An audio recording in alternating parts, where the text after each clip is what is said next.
Hey everyone. First and foremost, I just want to say thank you for getting your assignments in that were due Wednesday. I wanted to hold off on making any new assignments until I had an opportunity to review everyone's work to make sure that everyone seemed to be grasping the material before we move on.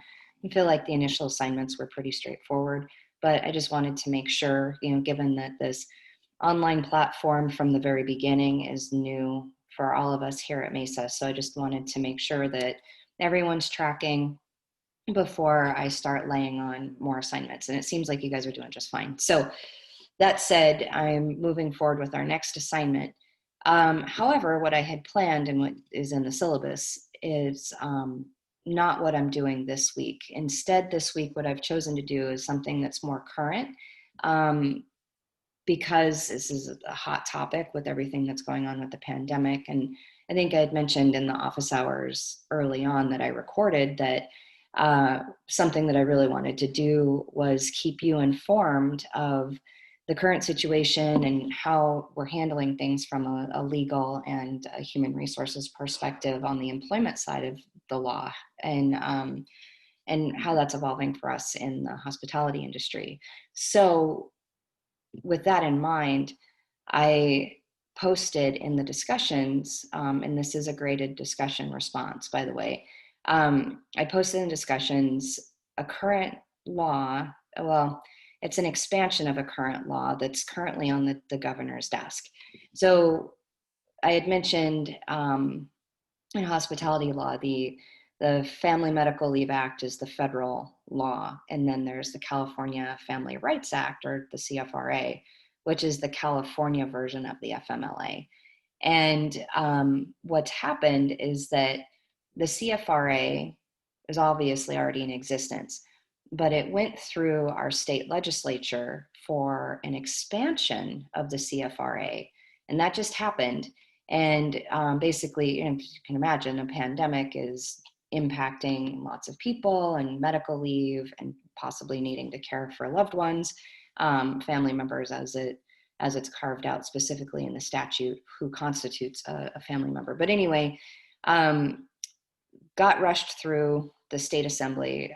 It was an assembly bill, it was rushed through the state legislature.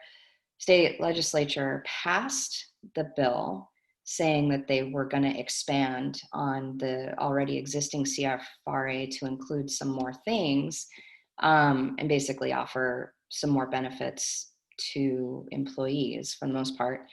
And now, since it's passed the legislature, it is currently sitting on the governor's desk. And the Governor Newsom in California, can either sign it, and then that means it goes into law, and so it would then expand the existing CFRA, or the governor can veto it, which means that it would not become law. So what I've done in the discussion threads is I've actually posted 2 links for articles that were written by law firms explaining very thoroughly what this expansion of the CFRA is and what it means. What I want you to do is please read those 2 articles and any others that you may find if you did a Google search on it, and make an informed opinion on whether you think this expansion of the CFRA is going to be good for the hospitality industry. Now, I want you to think about it from both the perspective of the employees in the hospitality industry, as well as the business owners within the hospitality industry, and then also think about the customers that patronize the hospitality industry. So think about it from those 3 perspectives. Make an informed opinion of whether you think this is a good thing or not a good thing. And I want you to post your position in the discussion thread. I don't want you to just say, I agree or I disagree. I want you to tell me why. If you say, yeah, I'm in favor of this, I want to know why. I'm in favor of this because XYZ. And explain to me why it's good for the hospitality industry, not just because, let's say you're a hospitality worker and you're like, hey, this works for me, this is awesome, so of course I'm in favor of it. And I want you to think a little bit more objectively about whether this is a good thing for the industry or not. Then what I want you to do is I want you to post 2 comments on 2 different students' posts So make your comments on their posts and have a thoughtful response, not just like, oh yeah, hey, I agree with you, that's what I said, or no, I disagree with you. I want you to have thoughtful responses to your fellow students' posts where you say, maybe ask a follow-up question, be like, well, I thought about that too, but what if you look at it this way, and what would you think about that? Like, ask a follow-up question that would further a discussion, not just I agree. If you do just an I agree, then you're not going to get the full points. But if you have a thoughtful response that could continue a discussion, or where you're really weighing in or maybe expanding on somebody's point, then you'll get max points and it's not a problem. But something that I want to emphasize very strongly is that you have to be respectful to each other and respectful of each other's opinions. This is a safe space for everybody to share their opinions. They're going to be well-informed opinions and arguments. And there's a high likelihood that we're going to have people who disagree with each other. And that is great. There's two positions always of whether something's good or bad.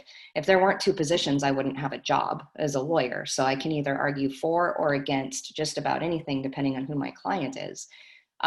So there's going to be differences of opinions, most likely. I can't imagine that everybody's going to agree exactly the same.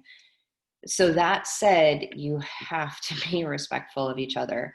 If there is at all anyone who's attacking another classmate and is derogatory or mean-spirited or anything along those lines, that student will get a 0.